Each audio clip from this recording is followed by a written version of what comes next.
Hello guys, welcome the welcome. तो स्वागत है आप सभी का पढ़ो इंडिया में।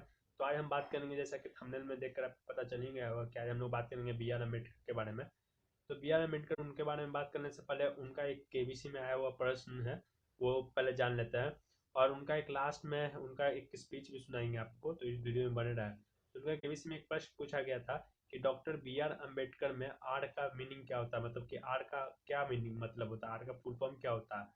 तो जैसा कि आपको वीडियो में भी दिख रहा होगा, तो चलिए डायरेक्ट वीडियो में चलते हैं और बने रहेगा। Thank you. Ramji Ambedkar.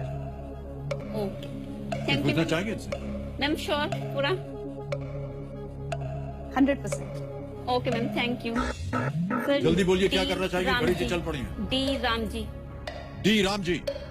Committee महाशय, ऋचा जी ने इनको एडवाइस दी है डी राम जी, और ये लॉक करना चाह रही हैं। डी राम जी पे ताला लगा जाए। ऋचा जी आप बिल्कुल सही। आर का मतलब पता था, आप लोग अधिकतर भीमराव सुने हैं, राम जी नहीं पता था हम लोग का अधिकतर में सर। तो गाइज, इसके बाद आपको सुनाएंगे भीमराव अम्बेडकर का वो स्पीच जिन्होंने वो इंडियन कॉन्स्टिट्यूशन के बारे में बोला था, और उनके बाद उनका कुछ बातें करेंगे। तो गाइज वीडियो में बने रहे।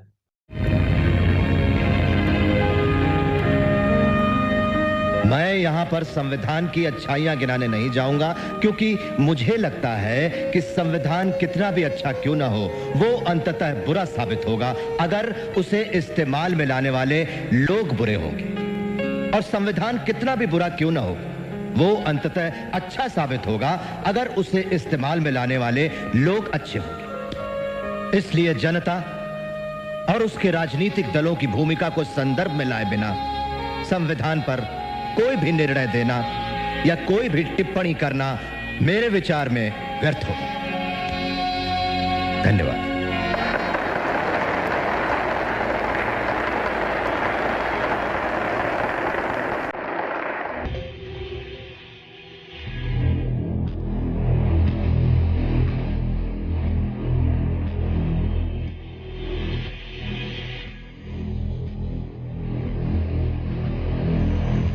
ये गुलामी से संघर्ष करते भारत की तस्वीर है।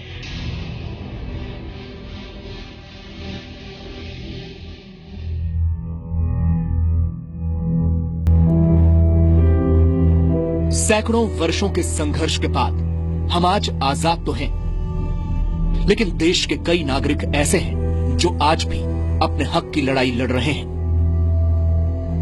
देश में समान अधिकार, ये सपना पहली बार बाबा साहब डॉक्टर भीमराव अंबेडकर ने देखा था, जो आज तक पूरा नहीं हो पाया।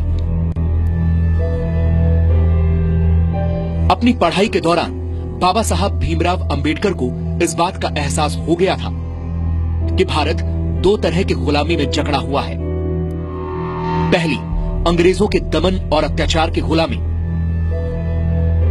तो दूसरी तरफ जाति और वर्ण व्यवस्था से अपमान और तिरस्कार सहने की गुलामी।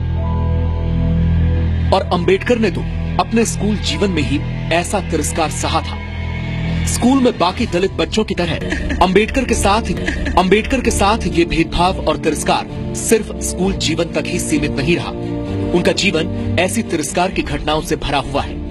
उस दौर में अंग्रेजों से लड़ने के लिए पूरा देश खड़ा था, तो दलित और शोषित लोगों के अधिकारों के लिए अकेले डॉक्टर भीमराव अंबेडकर समाज के उच्च वर्ग और कांग्रेस से संघर्ष कर रहे थे। डॉक्टर अंबेडकर का मानना था कि देश की तरक्की के लिए देश के हर वर्ग को समानता का अधिकार मिलना जरूरी है। बचपन में हुए भेदभावों की वजह से अंबेडकर हिंदू धर्म को छोड़ना चाहते थे। उनका मानना था कि हिंदू धर्म को छोड़ना धर्म परिवर्तन नहीं, बल्कि गुलामी की जंजीरें तोड़ने जैसा है। डॉक्टर अंबेडकर की इस घोषणा के बाद हैदराबाद के निजाम समेत कई मुस्लिम संगठनों ने अंबेडकर को धर्म परिवर्तन के ऑफर दिए, लेकिन बाबा साहब ने हर ऑफर को ठुकरा दिया, क्योंकि वो अपने समाज के लोगों को इज्जत से जीने वाला धर्म देना चाहते थे। इसीलिए वो हिंदू धर्म को छोड़कर बौद्ध धर्म की शरण में चले गए।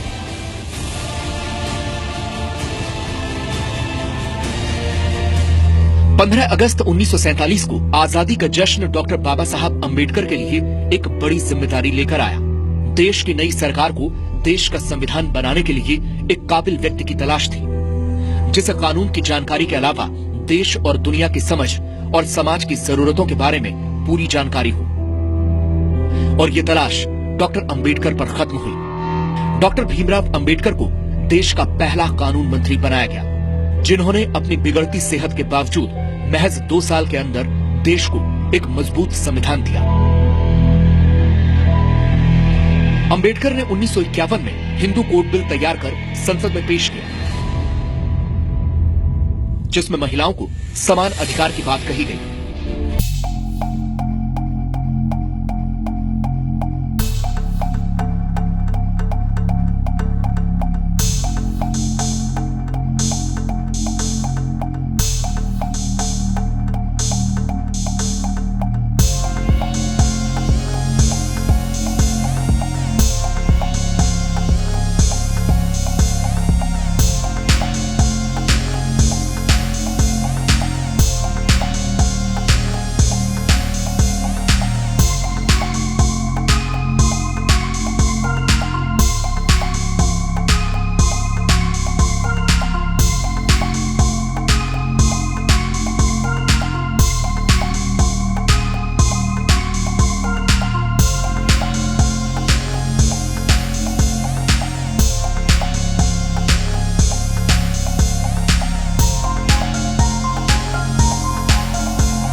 ले सके।